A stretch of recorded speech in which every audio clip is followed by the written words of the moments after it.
14 जून 2025। किस्सा है 3 हफ्तों से स्ट्रैंडेड यूके एयरफोर्स के एक F-35B स्टेल्थ फाइटर जेट का। हमारी साउथ एशियन सोसाइटी में ट्रैश को फौरन फेंक दिया जाता है, लेकिन ये कुछ अलग ही मामला है। F-35 जेट ब्रिटिश नेवी का 3 हफ्तों से एक ही जगह खड़ा है, ओपन एयर में, एक्सपोज्ड, हर किस्म के वेदर के लिए, वो भी थिरुवनंतपुरम एयरपोर्ट, केरला। और केरला का मौसम वैसे भी फ्रेंडली बिल्कुल नहीं है। मॉनसून की बारिश, धूप और गर्दो गुबार। $100 मिलियन का ये फाइटर जेट सब एक्सट्रीम वेदर कंडीशंस के लिए बिल्कुल भी नहीं बनाया गया।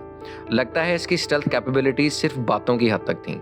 इंडियन एयरफोर्स ने रॉयल एयरफोर्स को हेल्प करने की कोशिश भी की, बट उन्होंने ऐसा करने से साफ इनकार कर दिया और कहा कि उसको हाथ भी ना लगाया जाए क्योंकि ब्रिटिश एयरफोर्स इसकी निगरानी सैटेलाइट से कर रही है। आइए इसका किस्सा जानते हैं। 14 जून 2025 की रात को ब्रिटिश नेवी का aircraft carrier HMS Prince of Wales south India के इंटरनेशनल वाटर्स के बाहर अपने रूटीन ऑपरेशन पर था। HMS प्रिंस ऑफ वेल्स ने इंडियन नेवी के साथ अभी कुछ ही दिन पहले 10 जून को नेवी एक्सरसाइज भी कंप्लीट की थी और एक्सरसाइज कंप्लीट होने के बाद ये वापस यूके की तरफ रवाना हो चुका था। लेकिन उसी दौरान 14 जून की रात को ब्रिटिश नेवी के स्टेल्थ फाइटर F-35 ने लो फ्यूल होने की वजह से एक डिस्ट्रेस सिग्नल दिया। इसे उड़ा रहे थे कैप्टन माइक, जो कि ब्रिटिश एयरफोर्स के हाईली एक्सपीरियंस्ड फाइटर पायलट हैं। उन्होंने सिग्नल दिया कि बैड वेदर और लो फ्यूल होने की वजह से फाइटर जेट को वापस एयरक्राफ्ट कैरियर पर लैंड करना इम्पॉसिबल था। इस इमरजेंसी रिस्पांस में इंडियन एयरफोर्स का integrated air command and control system ने इंटरनेशनल एयरपोर्ट तमिलनाडु के ATC के साथ मिलकर फाइटर जेट को रनवे पर सेफली लैंड करवाया और ये एयरपोर्ट के एरिया बे 4 पर लैंड हुआ, जो कि अमूमन VIP प्लेन्स के लिए रिजर्व होता है। एयरपोर्ट स्टाफ ने फाइटर पायलट के लिए हर तरह की अकोमोडेशन का ख्याल रखा और खाने का भी एहतमाम किया और साथ ही फाइटर पायलट के जेट की रिफ्यूलिंग भी की। एयर इंडिया के स्टाफ और ग्राउंड क्रू ने उसी वक्त फाइटर जेट की सेफ्टी के लिए वहां पर अपनी टीम्स को भी तैनात कर दिया। इनिशियल प्लान बहुत सिंपल था, जेट को रिफ्यूल किया जाए और ये वापस टेक ऑफ के लिए रेडी हो जाए। लेकिन जब इनिशियल इंस्पेक्शन हुई तो पता चला कि जहाज का हाइड्रोलिक सिस्टम फेल हो चुका है, जिसकी वजह से STOVL यानी कि शॉर्ट टेक ऑफ और वर्टिकल लैंडिंग का सिस्टम बिल्कुल मुतासिर हो गया। ना तो टेक ऑफ किया जा सकता था और ना ही लैंडिंग। लॉकहीड मार्टिन US की एक एरोस्पेस कंपनी है जो कि US एयरफोर्स को और दीगर ममालिक को एयरफोर्स में लेटेस्ट टेक्नोलॉजी बेचती है।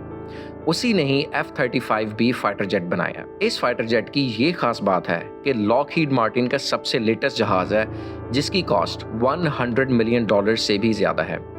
ये एक 5th generation stealth fighter jet है जिसमें advanced self technology, information fusion system और हाईली सीक्रेटिव सॉफ्टवेयर कोड भी एम्बेडेड है। इसका शॉर्ट टेक ऑफ और वर्टिकल लैंडिंग भी इसको इंतहाई यूनिक बनाता है। मतलब कि इसको टेक ऑफ और लैंडिंग के लिए एक बहुत बड़े रनवे की बिल्कुल भी ज़रूरत नहीं है। लेकिन सवाल यहाँ पे ये बनता है कि आखिरकार इस टेक्नोलॉजी के जहाज़ को फ़ौरन इंडिया में रुकने की ज़रूरत क्यों पड़ गई और 3 हफ्तों के बाद भी ये अभी तक टेक ऑफ क्यों नहीं कर सका।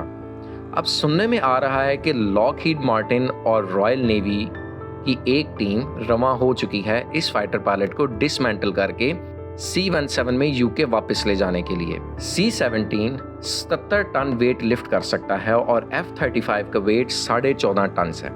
मतलब ये इजीली C-17 में आ सकता था। जिस रात ये मसला हुआ उससे अगले दिन ही रॉयल नेवी के 3 टेक्नीशियंस और एक रिप्लेसमेंट पायलट भी आया, लेकिन तमिलनाडु की स्ट्रॉन्ग विंड्स और मॉनसून सीजन की वजह से जेट की रिपेयरिंग बिल्कुल नहीं हो सकी। 3 दिन बाद वो भी वापस चले गए। अब जेट रनवे पर स्ट्रैंडेड खड़ा है और यूके इस सोच में पड़ गया है कि इसको रिपेयर किस तरह करना है।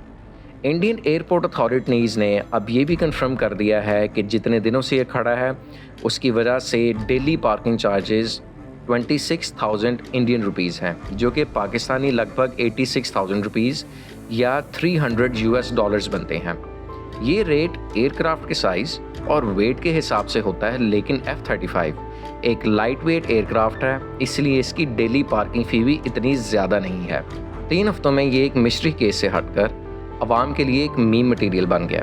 केरला गवर्नमेंट ने इसकी मीम्स बना के अपने टूरिज्म को भी प्रमोट किया और ये कहा कि यहाँ पर जब F-35 फाइटर जेट लैंड कर जाए तो उसका भी वापस जाने का दिल नहीं करता। और कुछ ने तो इसको आमिर खान की मूवी लगान से कंपेयर करके ये भी कहा कि इस पर लगान लगा दिया जाए और इसको एज अ बेट इस्तेमाल करके यूके म्यूजियम से इंडिया की स्टोलन आर्टिफैक्ट्स को वापस इंडिया मंगवाया जाए।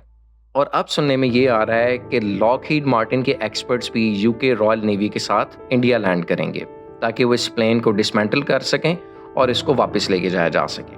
बिकॉज खदशा ये था कि शायद इसका सॉफ्टवेयर लॉक हो गया जिसकी वजह से ये फ्लाई नहीं कर पा रहा। F-35B one of the latest fighter jets है।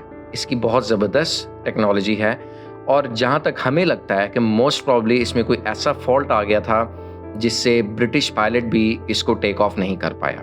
लेकिन इन सब से भी एक और हैरानकुन बात है और वो ये है कि इंडिया एक नॉन नेटो कंट्री है जहाँ इसकी एयर स्पेस को यूके एयर स्पेस ने इस्तेमाल किया। जब फाइटर जेट्स में किसी किस्म का मसला आता है तो एयरक्राफ्ट कैरियर्स, सबमरीन्स और नेवी के बाकी तमाम एसेट्स को भी मोबिलाइज किया जाता है ताकि फाइटर जेट्स को असिस्ट किया जा सके। लेकिन इस केस में ऐसा कुछ भी नहीं हुआ। जैसे कि वीडियो में पहले कहा गया कि इंडिया ने यूके को हेल्पिंग हैंड भी एक्सटेंड किया, लेकिन यूके ने कहा कि वो किसी भी अनऑथराइज्ड पर्सनल को इसको टच भी नहीं करने देंगे क्योंकि इसमें मौजूद स्टेल्थ टेक्नोलॉजी और हाईली सेंसिटिव इंफॉर्मेशन लीक ना हो जाए। और पिछले 3 हफ्तों से ये एक पब्लिक प्रॉपर्टी बन के रह गया है। लोग तस्वीर खींच रहे हैं क्योंकि इससे पहले ब्रिटिश एयरफोर्स का कोई भी जहाज़ इंडिया के किसी भी सिविलियन एयरपोर्ट पे आज तक लैंड नहीं हुआ। ये अपने आप के अंदर एक मिस्ट्री है। लेकिन सवाल अभी भी वही है, क्या ये एक टेक्निकल मैल फंक्शन था या कुछ और?